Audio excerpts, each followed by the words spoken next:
Boa tarde, graça e paz a todos, amém? Glória a Deus, para mim é um prazer muito grande poder estar aqui, poder participar de um evento. O Luciano acabou se tornando um amigo, o pastor Flávio, o pastor Ricardo e essa turma toda. Eu fico muito feliz, porque se você der uma observada, a maneira com que Deus acabou me conduzindo ao reconhecimento do ministério foi uma maneira trazendo uma visão bem-humorada e muito fora da configuração espiritual pré-estabelecida. E todas as vezes que nós não cumprimos uma configuração pré-estabelecida, nós enfrentamos grandes opositores e uma carga de crítica muito intensa, até com que as pessoas consigam observar que há um chamado, há uma maneira e uma convocação para que seja feita daquela forma, ok? A primeira coisa que eu quero começar falando com vocês é que Deus não muda princípios, mas Deus muda configurações. E todas as vezes que as configurações mudam, as pessoas vão ter dificuldade de lidar com elas. Samuel, um homem íntimo de Deus, recebe uma instrução nas montanhas de Ramá para ir a Belém, à casa de Jessé, ungir o novo rei. Na configuração da mente de Samuel, este rei tem que ser o filho mais velho, porque esta era a configuração padrão. Quando ele chega na casa de Jessé, Jessé traz primeiro para conversar com o profeta e sacerdote seu filho mais velho, porque a mente de Jessé estava presa à configuração. Quando Samuel observa o primogênito de Jessé, ele olha para a situação e diz: certamente está perante o Senhor o seu ungido, porque ele está preso à configuração. Quando de repente Deus diz a Samuel: não atentes para a sua aparência, nem para a altura da sua estatura, porque eu o tenho rejeitado. Aí puxaram o tapete do Samuel. Samuel agora disse: se não é o primogênito, eu já não sei mais nada, porque a configuração foi quebrado. Ele fica perdido. Então vai passando os meninos, até que não tem mais menino. Ele pergunta: acabaram-se os mancebos? E aí Jessé diz: e ainda tem o meu mais novo que está trabalhando. Boa pergunta, se era horário de trabalho, o que tem 7 homens em casa fazendo à toa? Eu começo a descobrir aqui que Deus tem compromisso com quem trabalha, querido. Mas se a configuração é quebrada, um problema normalmente sempre acontece, ok? O povo está caminhando no deserto e faltou água. Deus conversa com Deus, ou Moisés conversa com Deus, e Deus diz assim: fere a rocha e a água sai. Ele feriu a rocha, a água saiu, o povo bebeu, está tudo tranquilo. O tempo passou, lá na frente está faltando água. Moisés vai conversar com Deus. Deus falou: fala com a rocha. Moisés falou: peraí, não, é tocar. O senhor falou ferir. Eu lembro daquela vez que saiu água. Basta acontecer uma vez, a gente já acha que é a configuração modelo. É ou não é? E aí, mas ele estava nervoso, por isso que feriu. Querido, Deus mandou ele falar. Se ele estava nervoso, gritasse, xingasse a rocha, mas pelo menos obedecesse. Sua rocha, filha da mãe! Vai sair água agora, que eu já estou... Mas não é porque está nervoso que precisa desobedecer. Ele não desobedeceu porque estava nervoso. Ele enfrentou conflito porque uma configuração foi quebrada. É só por causa disso. Entendeu? Então, se você tem chamado, se você tem ministério, é a primeira coisa que eu quero falar com você, líder. Não existe uma caixa para se colocar Deus. Deus faz do jeito que quer, na hora que quer, com quem Ele quer, e não tem que dar satisfação a ninguém. E se você ficar olhando configurações pré-estabelecidas, corre o risco de não achar uma para você, tentar imitar o outro e nunca chegar onde Deus tinha para você chegar. Perder sua identidade nessa configuração que pré-estabeleceram. Então, diga para quem está do seu lado, assim, para nós começarmos. Viva uma vida de uma forma que quando você colocar todos os dias os pés no chão, o diabo diga: que droga! Ele acabou de acordar.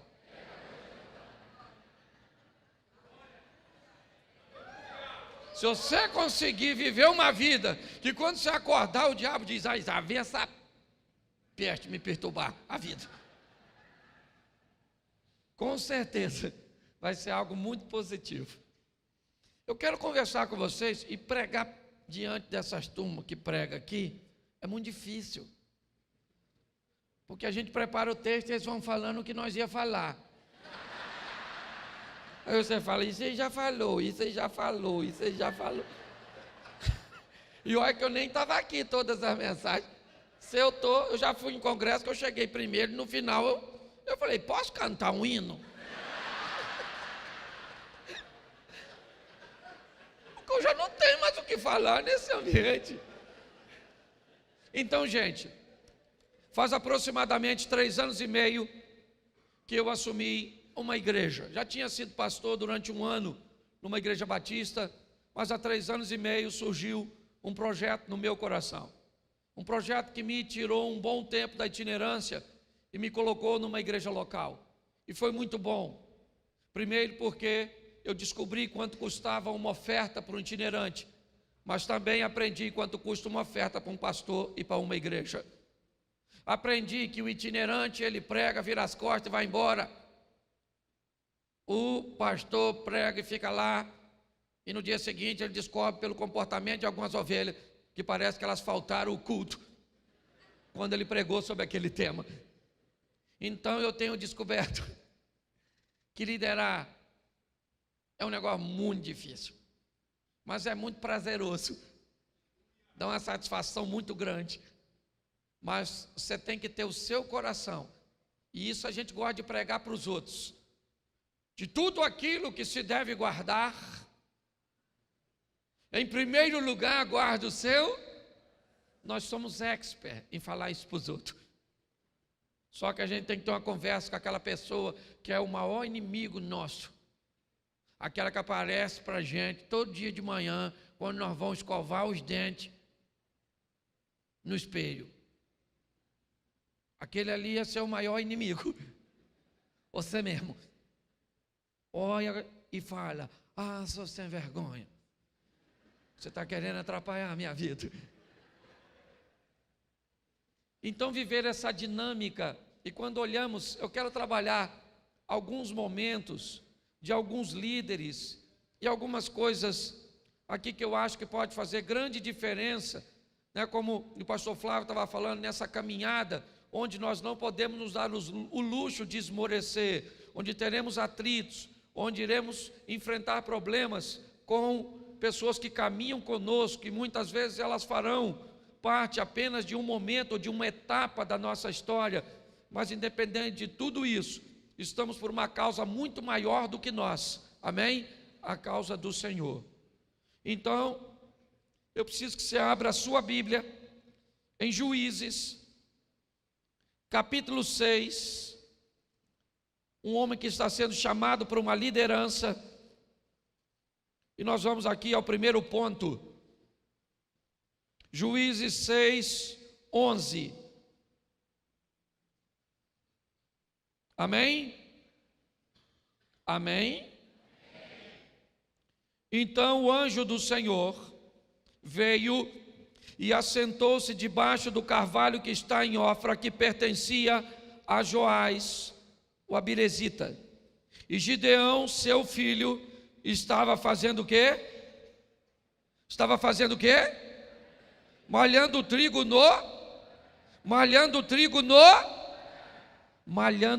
onde? Olhe para mim aqui. Um primeiro ponto que eu quero começar a conversar com vocês. Havia um problema sério, pois os midianitas faziam investidas, incursões, invadia o território do povo de Deus e saqueava tudo. E num desses momentos, um homem chamado Gideão está malhando o trigo no lagar. Trigo se malhava numa eira, ok? Um espaço aberto, amplo. Lagar era um local para beneficiamento de uvas. Às vezes fica até, se você conhece um pouco, eu sou um pouquinho mais da roça, mas se você conhece um pouco como se ia criar uma adaptação para se malhar o trigo, algo que se espalhava num espaço grande, se passava algo por cima, ok? Para que ele fosse ali se desgarrando, depois ajuntava e removia a palha. E você observar esse indivíduo malhando o trigo num lagar, provavelmente mudando a situação, tendo que fazer os molhos e espancar para que ele caísse ali dentro. Depois havia um processo totalmente desconfortável, algo que iria limitar muito a produtividade desse indivíduo. Seria muito mais rápido, seria muito mais eficaz e eficiente ele fazer este trabalho numa eira. Porém, ele tem um problema, ele tem inimigos, certo? Que poderão ver com muito mais facilidade o que ele está fazendo. Mas o que me chama a atenção é que o que Gideão precisava para malhar o trigo era uma eira. E ele não tem uma eira para malhar o trigo por alguns problemas. O que ele tem é um lagar, que não é para trabalhar o trigo, é para trabalhar a uva. Bom, eu vou aprender uma grande lição com esse indivíduo. Para malhar o trigo, ele precisava de quê? Me ajude aí. De uma? Ele tem uma eira. O que ele tem é um? O ideal para ele seria o quê? Mas a realidade dele diz que ele tem um quê? Se você deseja ser um grande líder, vai ter que aprender que nem sempre terá o ideal em suas mãos, e sim uma realidade para ser administrada. Muitas vezes você vai olhar para a gente que tem um lagar e está produzindo, e está explodindo, e está fazendo, e o que você tem é uma eira.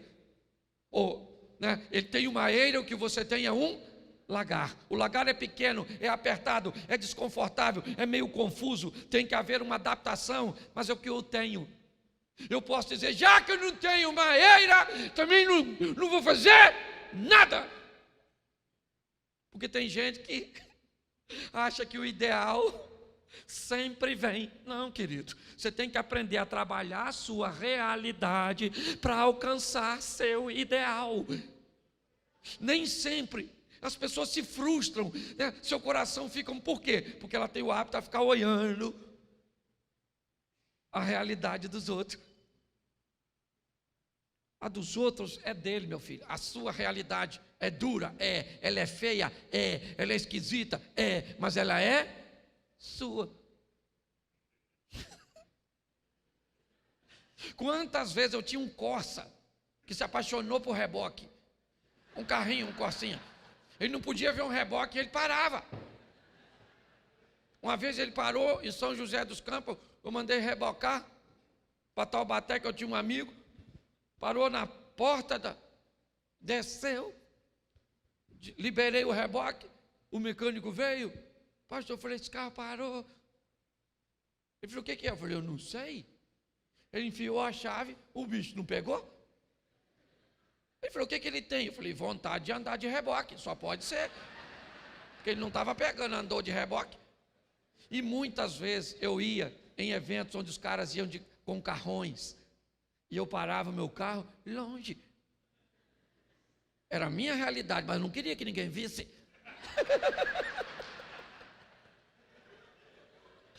Porque realidade boa de ser vista é que é boa. A ruim a gente esconde. É ou não é? Então, se você quer viver uma vida madura, se você quer expandir seu ministério, aprenda a encarar a sua... Isso. Encare com maestria. E aprenda, querido, que o que encanta a Deus nem sempre encanta os homens. O que encantava os homens eram aqueles baús de ofertas que eram trazidos. O que encantou Jesus foi as 2 moedas da viúva. Então, se você deseja ter uma caminhada eficiente, encare o que é a sua realidade. Uma igreja pequena, num bairro pequeno, um povo difícil, que precisa ser discipulado, um povo rebelde. E aprenda uma coisa, principalmente você que é pastor.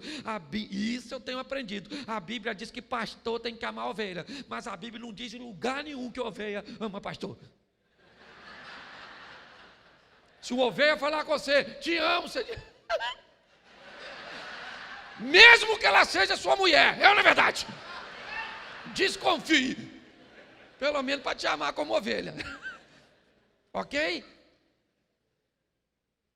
Então, a realidade, ela é dura. Eu pastorei uma igreja em Xerém. Um lugar pequeno. Luciano vai lá, Ricardo já foi lá. Certo? Um local pequenininho, é onde eu nasci, é o meu povo, são poucos recursos. Mas a gente está lá, é a minha realidade. Aí eu vou na igreja, aquela igreja grande, com um telão que eu queria colocar lá. Entende? Eu fui tentar botar esses dias lá, eu olhei para mim e não me vi.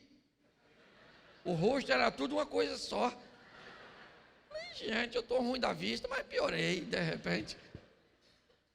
Você vai no lugar, vai ter uma estrutura que ainda não é a sua, pode até ser amanhã. Você tem que entender uma coisa, você trabalha no mesmo propósito, para o mesmo reino. Você está entendendo? Coloque isso no seu coração. Quanto mais rápido você enfrentar a sua realidade, mais fácil fica. Você quer ver uma coisa fácil de entendermos isso? Doença. Quantas pessoas começam a sentir uma dor pela fé, ela diz, não está doendo. Não está doendo. Oh, meu Deus, não está doendo, não dói, não. Aí passa o tempo, vai ver, tem um câncer. Aí o médico fala, se você tivesse procurado antes, tinha jeito. Mas você demorou muito. Demorou fazendo o quê? Não está doendo, não está doendo, não está doendo. Não tá... Tentando enganar a sua realidade. Encare sua realidade financeira.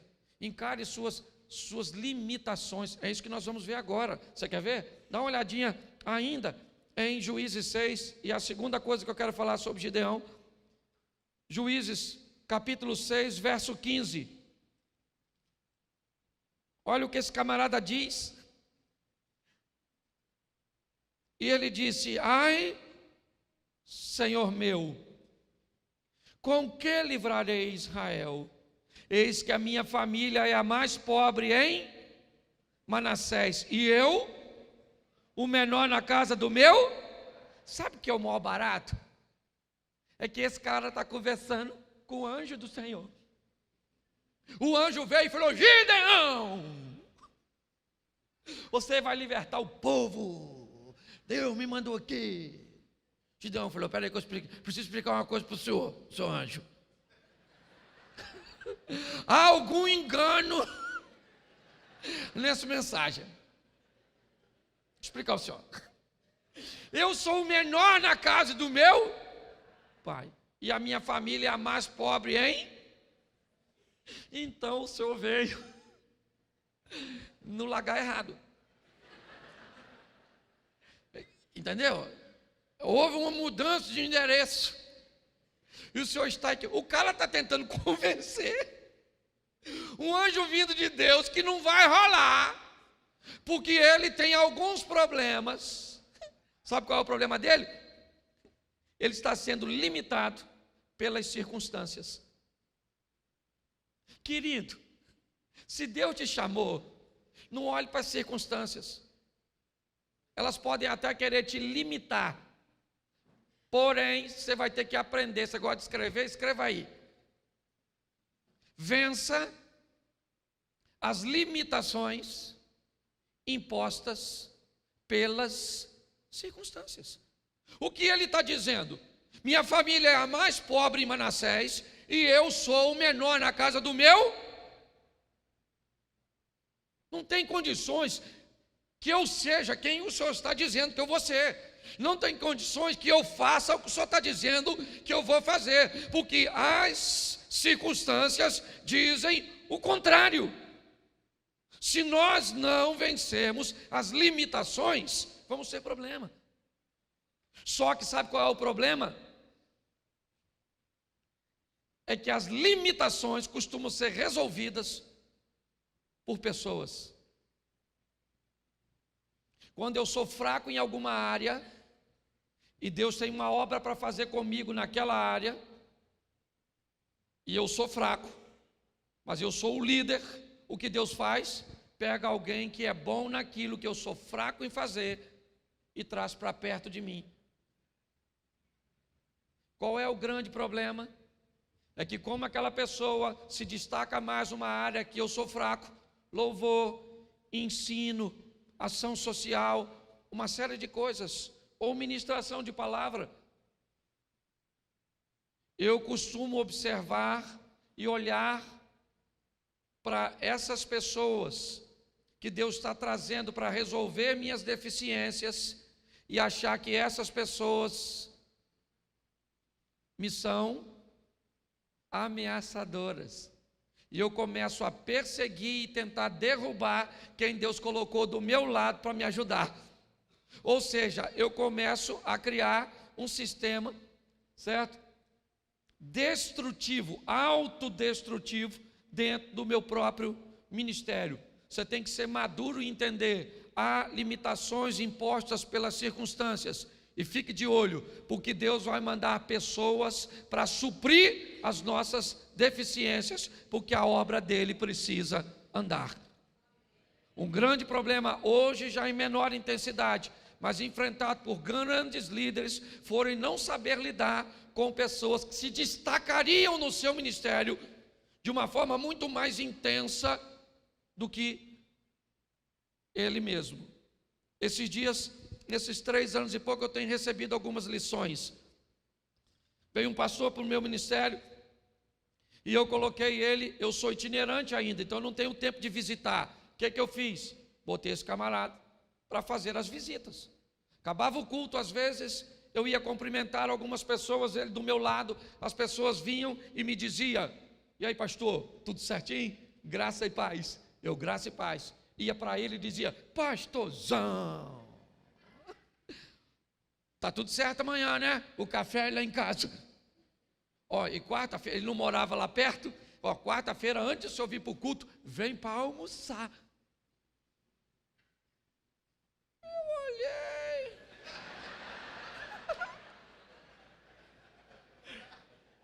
Eu falei, o cara só falou, pastor. E o pastor aqui sou eu. E aí o Espírito Santo falou comigo, está com ciúme de quem eu mandei te ajudar? Estou mesmo. Não tem vergonha de falar. Deixa eu encarar a minha realidade, ela é dura, mas é minha. Então, fique atento a essas limitações que as circunstâncias vão tentar te impor. Ok? E é nelas que você precisa estar atento, porque Deus vai mandar gente que vai suprir essas limitações, não por sua causa, mas por causa dele mesmo, porque a obra dele não pode parar. Agora, não comece a ver fantasmas nas pessoas que Deus mandou te ajudar e não te assombrar. Entendeu? Posso ouvir um amém? Amém. Isso. Então, primeiro, só para se você não escreveu, enfrente sua realidade. Segundo, vença as limitações impostas pelas circunstâncias. Você pode ir para Gênesis. Gênesis, capítulo de número 39.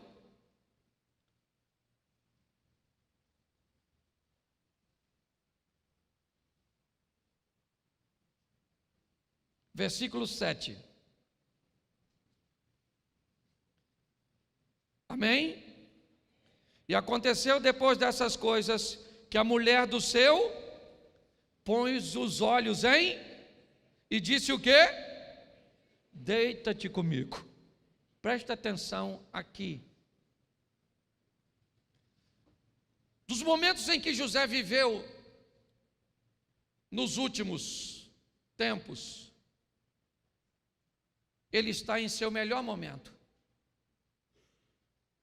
Ele era o filhinho amado do papai, uma roupinha nova, uma túnicazinha e tal, né? A proteção do pai, ele não tem mais. É lançado numa cisterna pelos próprios irmãos. Dali ele é vendido para midianitas e também é revendido no meio do caminho até que chega no Egito e é vendido para a casa de Potifar. Deus tem para ele um alto cargo de liderança, isso ele recebeu em forma de sonhos, sol e lua. Gênesis capítulo 1, 2 astros criados por Deus para governar. Na interpretação ou tentativa de interpretação de Jacó, ele cria um equívoco ao dizer: eu e sua mãe e seus irmãos vamos nos curvar diante de ti. Isso nunca vai acontecer, porque Raquel vai morrer no meio do caminho. Quando ele diz: eu vejo sol e lua se curvando diante de mim, ele está dizendo, né? Deus está dizendo para ele: você está sonhando com astros que eu criei para governar, porque é para o governo que eu vou te levar. Ok? Agora ele está na casa de Potifar e é o principal funcionário, o governador de todas as coisas, o mordomo mor, aquele que governa tudo. Com certeza, esse é um dos momentos cruciais no ministério de José. Por quê? Porque é um local muito bom. E o bom é um dos ambientes mais perigosos que podemos estar, pois o bom nos expõe ao conforto, e o conforto nos traz o desejo de não sair de lá. Por José, talvez ele morreria mordomo da casa de Potifar, um cara que sabia honrar e que era honrado por seu senhor. Porém, aquele não era o local, e ele não sairia dali, até porque era um escravo. Precisa acontecer alguma coisa. Então a mulher do Potifar entra em cena para tirar José de um local que ele não gostaria de estar, ou que ele não gostaria de sair. Perdão. Se você é um líder, se você anda com Deus, precisa estar atento aos momentos bons, confortáveis, que expõem você ao desejo de não ir mais longe, que busca reter você. Eu gosto muito da frase dita para Eliseu a Elias: eu quero uma porção dobrada.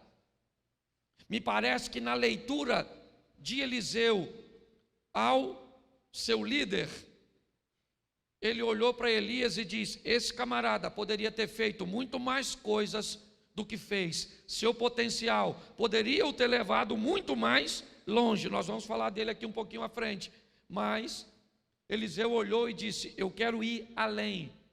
Cuidado com o bom, cuidado com o confortável. Ele impede você de viver o sensacional, ele impede você de viver o sobrenatural.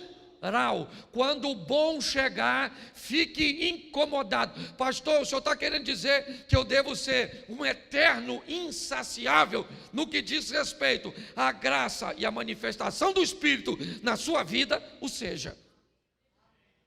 Ok?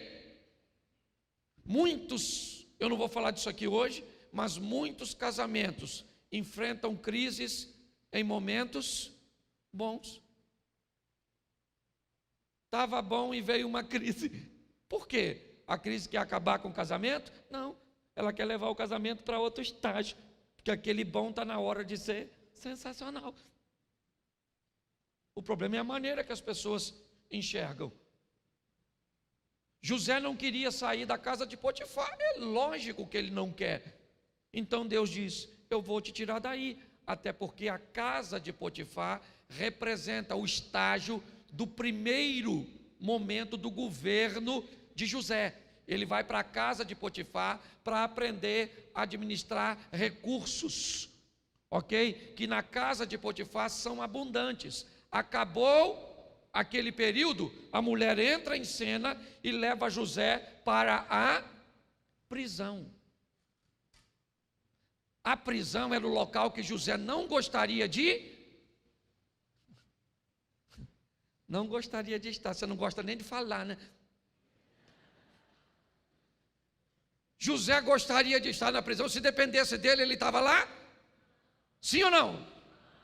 Mas lá tem duas coisas. Primeiro, o estágio para aprender a administrar, pouca coisa. O segundo momento de seu governo. E segundo, naquela prisão estava a presença do camarada que ia apresentar ele ao faraó. Pastor, o que você quer dizer? Que às vezes Deus vai te levar para um lugar muito ruim, para você conhecer alguém que vai levar você para um estágio muito melhor do que você estava antes. Você consegue entender isso? Ok?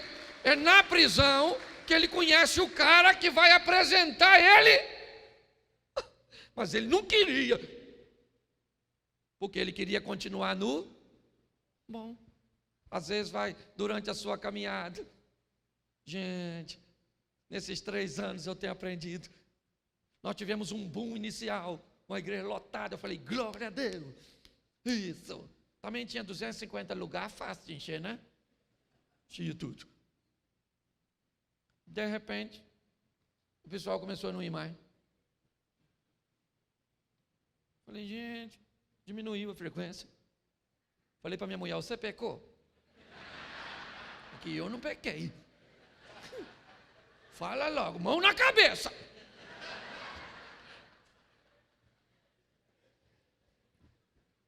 E olha que diminuiu o número de pessoas e aumentou o número de carro. Eu comecei a ter um grupo menor, mas que vinha de 10, 15 quilômetros, lá depois do pedágio, Luciano, ali. E aí os vizinhos começaram a reclamar. Era arando na minha porta, aquela coisa toda. E vinha, vou dar tiro nos pneus. Rio de Janeiro, tem bairro lá que os passarinhos pararam de voar. Eles estão cortando caminho agora, assim. Parece migração, assim, ó. É rocinha, ali não passa não, na verdade. Complexo do Alemão. Os vizinhos começaram a reclamar. Eu falei, quer saber de uma coisa? Está na hora da gente sair daqui. Me aparece um local para mais ou menos 700 pessoas sentadas. Estava para pagar o aluguel. Falei, vamos para lá. O de 250 tinha enchido e esvaziado. Vai eu arrumar um lugar de 700, porque tinha facilidade de botar carro. Moral da história, se passou 1 ano. No local de 700 pessoas, no domingo, eu estou fazendo 2 cultos. Ele sabe, conhece lá. Você está entendendo? Olha só, o que aconteceu? Se depender de mim, eu estava lá no dia 250 ainda. Quietinho. Mas aí o pessoal saiu, eu fiquei desconfortável, o pessoal começou a me perseguir, por causa dos carros parando na frente dos outros. Aí eu alugo outro troço, e aí eu descobri que aquela dificuldade foi apenas para me levar para outro nível da minha vida, do meu ministério. Você está entendendo? José não gostaria de estar na prisão, mas lá na prisão ele conheceu o copeiro. E ele estava cansado, José, porque às vezes nós estamos, né? Muito cansado. E ele estava tão cansado que ele falou com o copeiro na hora assim: fala lá para o faraó que eu não sou tarado, não.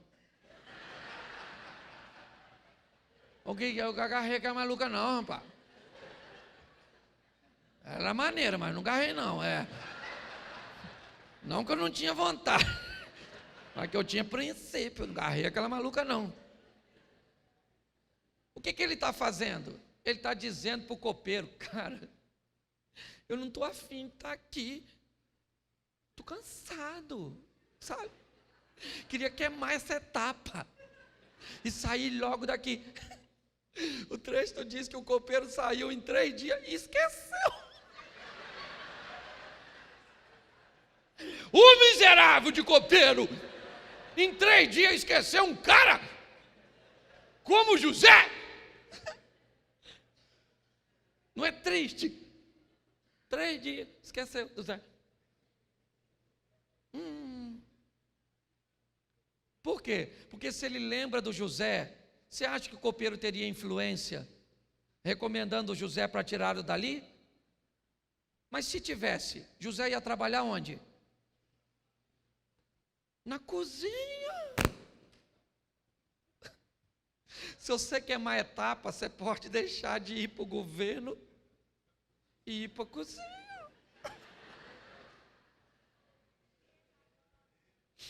Mas isso define que ele estava cansado. Pois é, o copeiro esqueceu do Zé. 1 ano depois, um ano, o cara esqueceu em 3 dias. 365 dias se passaram. O faraó sonhou com a vaca magrela canibal que comia as outras. Umas espigas que também comia, não sei como é que espiga come a outra. Os caras sonhou com um desenho animado, não é verdade? E quando o faraó falou, o que o copeiro falou? O Zé, maluco! Caraca! Tinha que te lembrar. Caraca, como é que eu fui esquecer do Zé, gente? Mas antes tarde do que nunca. Mandaram chamar o Zé. Eu imagino o Zé olhando para o copeiro. Saiu, maluco. Lembrou, né? Lembrou. Tá certo.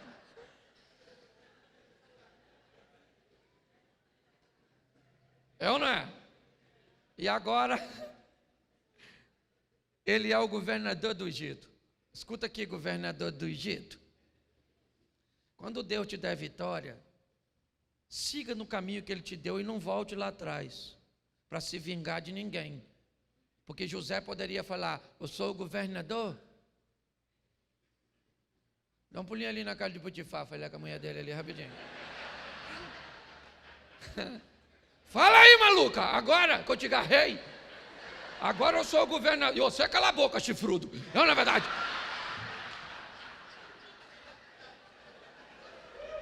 Diga para quem está do teu lado, quando Deus realizar o propósito, esqueça o processo e viva a sua vitória.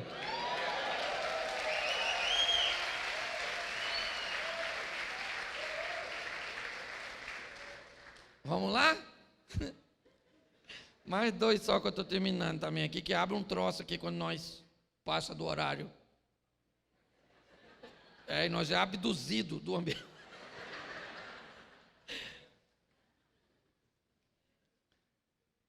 1 Samuel 17. 1 Samuel, capítulo 17.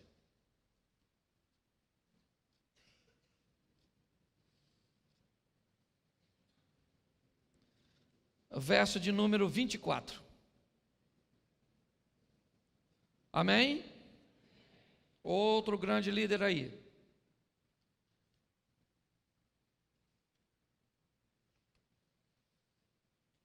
Porém, todos os homens vendo aquele, fugiam de diante dele e o temiam grandemente. E diziam os homens de Israel: viste aquele homem que subiu?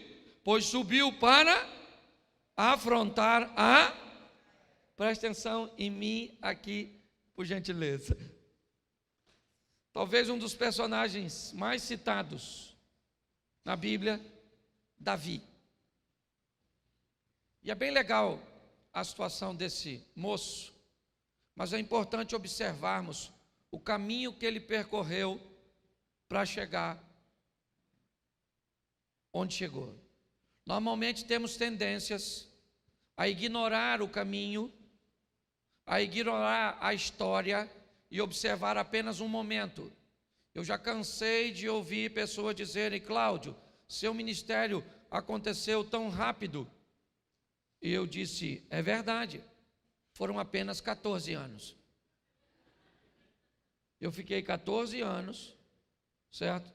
Numa igreja, pregando, ensinando, trabalhando, certo?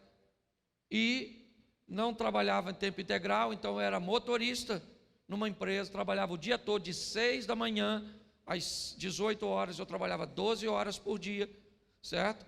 E depois ia para a igreja, chegava em casa muitas vezes 23h30, para no dia seguinte, 5h30 da manhã, estar de pé, e assim foi durante 14 anos. Até então começar a pregar na igreja local, começar a pregar em alguns congressos onde estava, no Rio de Janeiro, no Sudeste, e receber o reconhecimento. Quando nós olhamos Davi matar um gigante, é muito legal.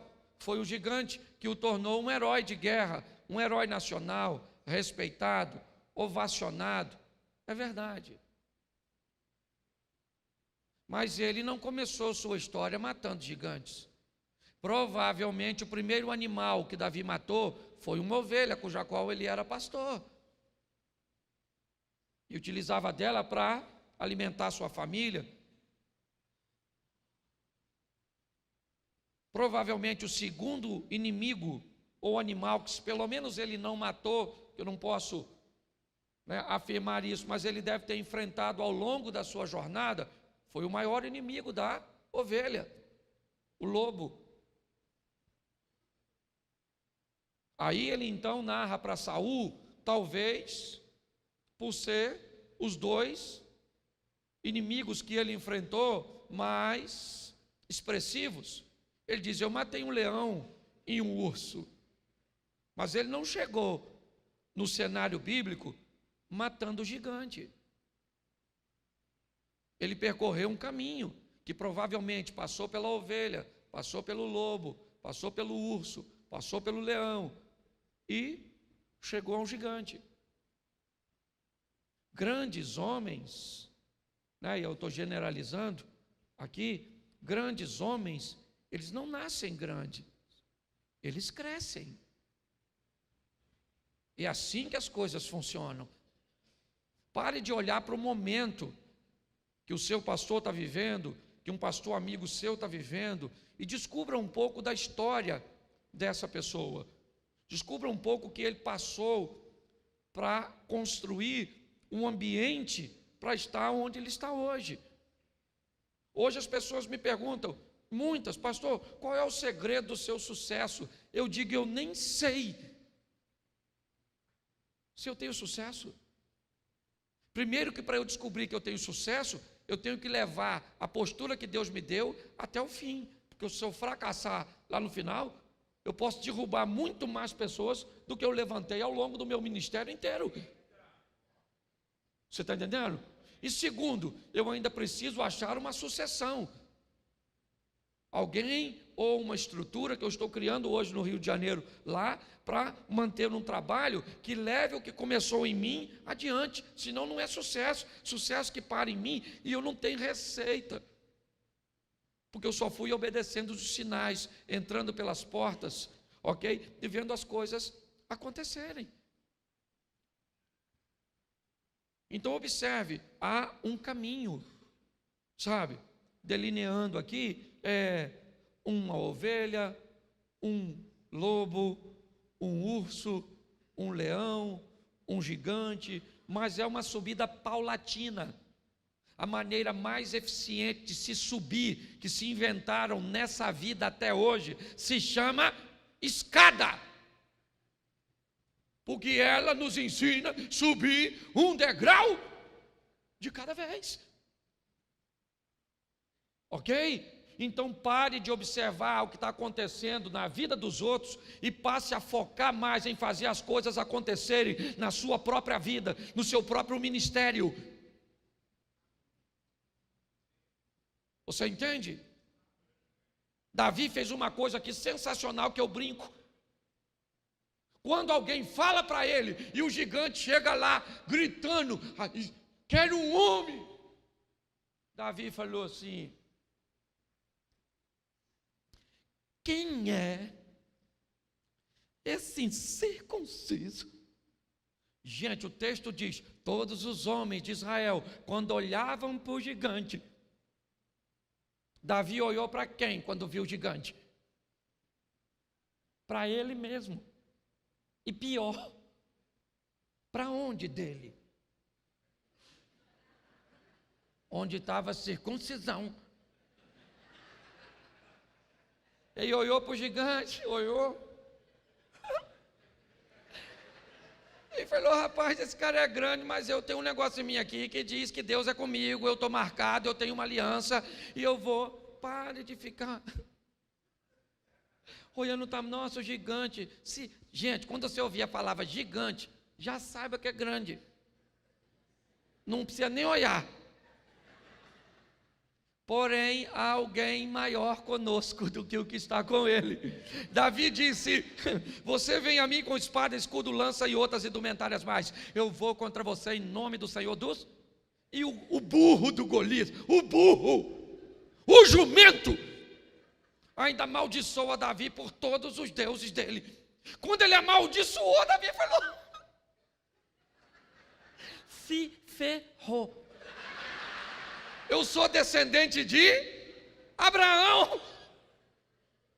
E Deus falou: vou abençoar, que te abençoar, vou te amaldiçoar. E o mais engraçado é que Davi foi ungido para matar gigante, sim ou não? Para ser rei. Não foi para matar gigante. Nem sei se Deus queria que ele matasse. Eu imagino Deus falando com o anjo quando Davi falou: eu vou encarar, ou mato você, rapaz. Interessado no prêmio, que ele não ganhou. Ele não casou com a filha do rei, casou com a Mical, mas não era Mical, era Merabe, que Saul deu para outro. Ele teve que ir lá pegar os prepúcios do filisteu. E quando ele disse, olha só, quando Saul disse: fala com Davi que eu quero dar Mical, porque Mical gosta dele. Ele falou: eu não posso ser genro do rei, porque eu não tenho dinheiro para pagar dote, eu sou pobre. Pô, se ele não tinha casado, não ganhou a filha. Se ele não tinha dinheiro para pagar o dote da segunda, é porque não recebeu o prêmio. Ou seja, nem pagar os prêmios ele pagou, o Saul. Para pensar. É ou não é? Mas o camarada, sabe, ele me encanta, porque ele diz: eu vou matar esse gigante, avisa ele. Eu imagino Deus conversando, ele falou que vai encarar o gigante. Ia ser o rei ele. Foi que eu escolhi, que o Samuel ungiu. Mas Jessé tem mais 7. Ele não foi ungido para matar. Mas eu imagino, quando ele diz a frase assim: você vem a mim com espada, escudo, lança e outras indumentárias mais. eu vou contra você, em nome, pensa quando essa frase chegou lá, Deus falando, ele vai em nome de quem? Falou que vai no nome do Senhor. Deus deve ter falado, então o gigante se lascou, malucão, não é verdade? Porque se vai em meu nome, ele não vai perder batalha. Você consegue entender isso? Nós não trabalhamos por nós trabalhamos pelo Senhor dos Exércitos. É dele, por ele e para ele, amém?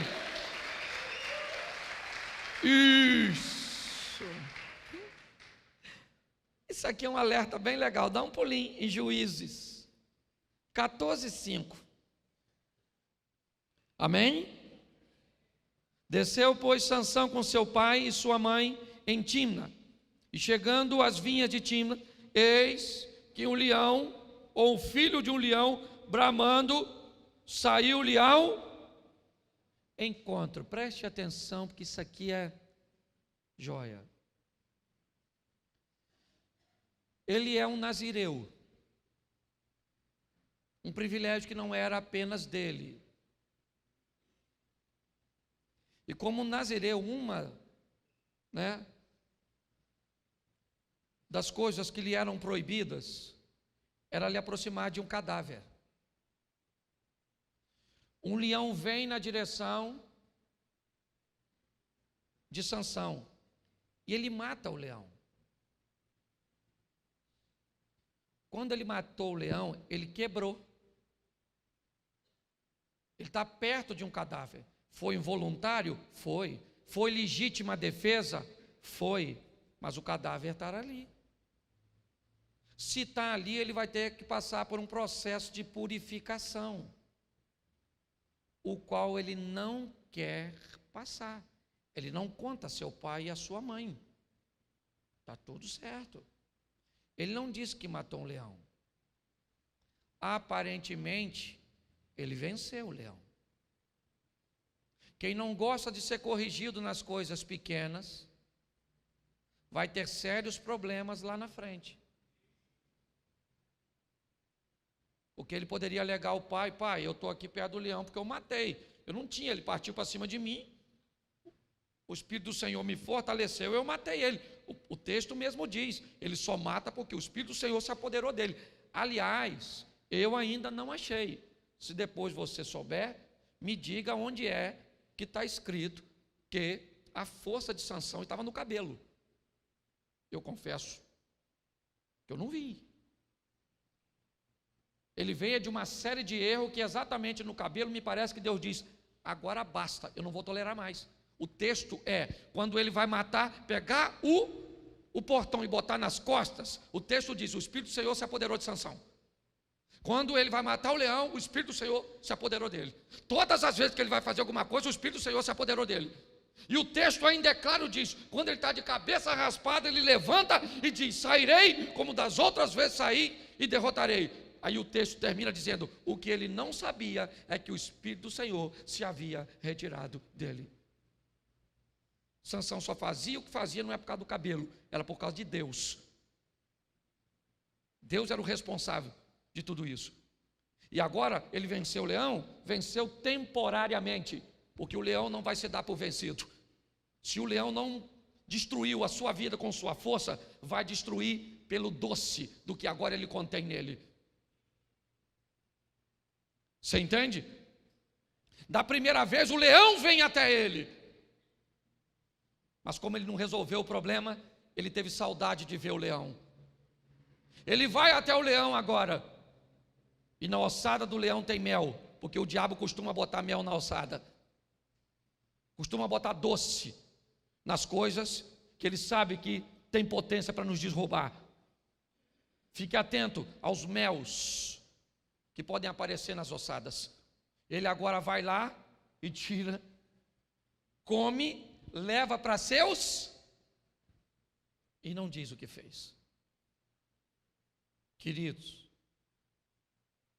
vamos ter cuidado com essa doçura que muitas vezes nos atrai. Um homem tão forte, tão cheio de Deus.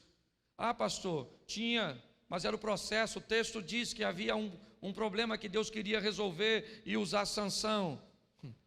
Não precisava ser dessa maneira. Não precisava. Podia ter sido de outra forma. O fim desse camarada só foi desse jeito, porque ele resolveu tomar decisões erradas. Então, cuidado com as coisas doces em lugares proibidos, pois elas podem destruir. E vamos terminar agora. Eu não vou nem pedir você para abrir, não. Vou terminar aqui, não quis botar. Eu tenho 5 minutos aqui. Preste atenção. Esse grande homem, Elias, Acabe vem de uma gestão bem deteriorada, um casamento perturbado, e Deus vai até Elias, e poderia ir de uma maneira muito mais tranquila. Vai lá e diga a Acabe que eu estou mandando você dizer que enquanto eu não falar que não chove, não chove. Só que não é assim. Elias vai a Acabe e diz: conforme a minha palavra, assim diz o Senhor, conforme a minha palavra, não cai uma gota d'água nas terras que você administra. Elias fica por ali, a chuva não vem, provavelmente instruído pelos sacerdotes de Baal. Eles dizem a Acabe que a melhor maneira de quebrar esta palavra é matar o profeta. E Deus diz para o profeta que está obedecendo ele: foge. Que palhaçada é essa? Então eu estou obedecendo a Deus, estou sendo perseguido por um dissimulado pecador como Acabe, e Deus vira para o fiel e diz: foge. Foge e vai para o ribeiro de Querite, porque eu dei ordem aos anjos, eu dei ordem aos corvos para que ali te sustentem. Deus está dizendo, escute o que Ele está dizendo aqui: para sustentar minha obra, meu povo e meus líderes, eu não preciso de ninguém, eu sou autossuficiente. Eu converso com o corvo, eu abro porta onde não tem porta, eu crio recurso onde não tem recurso, mas vai acontecer. Ele vai para o ribeiro de Querite e começa a viver ali no milagre. A água seca, por quê? Porque Acabe está chegando ali, e Deus diz: vai para Serepta, que pertence a Sidom, fora dos termos administrativos de Acabe, porque eu arrumei uma viúva para cuidar de tu. Elias vai para Serepta, provavelmente idealizando uma viúva de um desembargador, com uma pensão fantástica, e ele chega lá, uma mulher catando uns gravetinhos, e ela diz: se eu não tenho nada, eu só tenho aqui um pouquinho, eu vou fazer, eu vou comer e eu vou morrer, eu e meu filho. Deus estava precisando dela, mas ela estava precisando de Deus. E quando ela estava precisando de Deus, Deus está dizendo: eu vou levar minha obra, o meu profeta, alguém para você cuidar, e se você cuidar daquele que eu enviei, eu te dou garantia que não vai faltar nada na tua mesa. E pronto. O filho da mulher morre, ele ressuscita o filho da mulher, e Deus diz: agora volta para encontrar com Acabe. Aí volta ele, o cara já foi chateado, e volta. Aí vem os camaradas, pede para cair fogo, aquela coisa toda que você não lê, vai ler. Eu não sou obrigado a falar tudo. E aquela coisa toda, quando de repente ele está diante de Acabe, você já vê que ele está invocado, porque Acabe, quando vê Davi, fala assim: aí o perturbador de Israel. Acabe falou: perturbador é teu pai e a tua mãe. Não mexe comigo não falou assim, falou seus pais, mas era a mesma coisa. É ou não é? Agora vai para o Monte Carmelo, manda molhar, e pede, ele nem falou fogo, ele só falou fogo. Um anjo apressado apertou o botão antes da hora, fogo.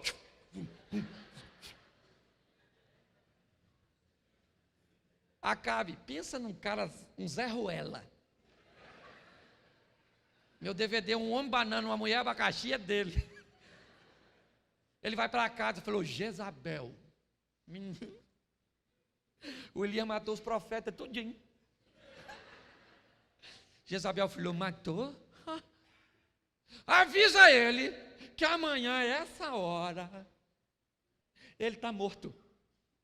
Quando Elias ouviu isso, matou 450 profetas, pediu para cair fogo do céu, corvo alimentava. Ele falou: Jezabel vai me matar.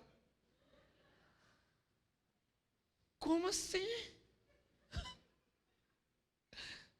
Como, Elias? Ela é perigosíssima. Deus estava afinzão de matar a Jeza. Era só Elias falar: fogo!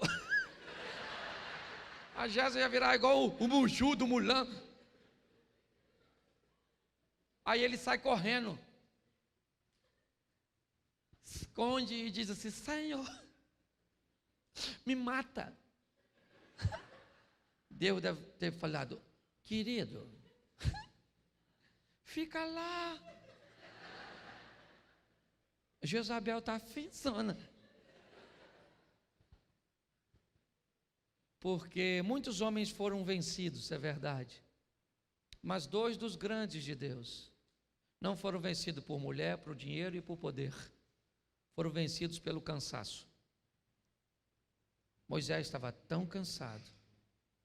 Elias estava tão cansado. Deixa eu falar uma coisa para você. Há um mês e pouco, 2 meses atrás, eu comecei a apresentar alguns sintomas de síndrome do pânico. Nível de estresse elevado, querendo chorar o tempo todo. Sabe? Chorando. O que é? Estão me perseguindo. Depois, e isso é doença. Eu descobri que lá na UTI, quando eu trabalhava numa empresa de equipamento para cirurgia do coração, eu levava o equipamento na UTI. E lá na UTI, sabe como é que é a linha da morte? Ela é contínua, assim, com barulhinho assim, ó. A linha da vida na UTI, ela é assim, ó. Estresse, descanso, estresse, descanso, estresse. Eu agora vou lá para o sítio. Aí foi lá, dormiu lá. Brinca com minhas cachorras. Mando minha mulher correr assim no meio daquela. E corro atrás dela.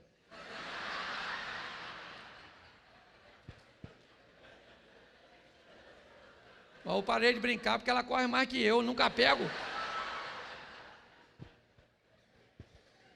Mas deixa eu te falar. Se você se matar pelo ministério, Deus bem bota outro no seu lugar. Elias falou: quero morrer. Deus falou: dá um pulinho lá e unge Eliseu, filho de Abel, o meu lar, no seu lugar, e canta para subir que eu já estou te recolhendo. Você pode ficar de pé? Repita comigo assim: ao que vencer. Isso aí, não tem prêmio para quem empatar. Ao que empatar vai receber um nome.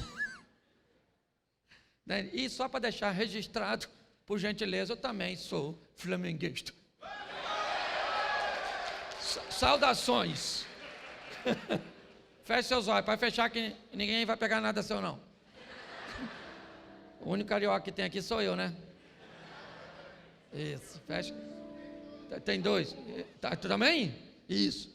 Então você já viu que o comando vermelho está tudo aqui em cima. Feche seus olhos. Pai, com a mesma alegria que estamos em todos esses momentos, mas sem desprezar nem nos afastar da espiritualidade. Somos teus servos e estamos engajados nessa obra. Precisamos de ti, ó Pai, mas sabemos que para te ter nos basta apenas nos afastarmos do pecado e buscar uma vida de santidade. O Senhor não se afasta de nós, somos nós que nos afastamos do Senhor. Por isso, Senhor, sustenta-nos, ó Pai, em nome de Jesus, que possamos superar essas etapas e sairmos delas como vencedores. Te louvamos por tudo, que esse congresso, ó Deus, que esse trabalho, que a casa de Zadok continue nessa itinerância, passando pelo nosso Brasil, levando, ó Deus, palavras, incentivos e principalmente o despertar para o Teu Espírito Santo e para a santidade, para a integridade, ó Pai, do obreiro, a integridade daquele que milita na Tua causa. Muito obrigado por tudo, Senhor. Te louvamos em o nome de Jesus. Você pode aplaudir o Senhor? Que Deus abençoe. Muito obrigado.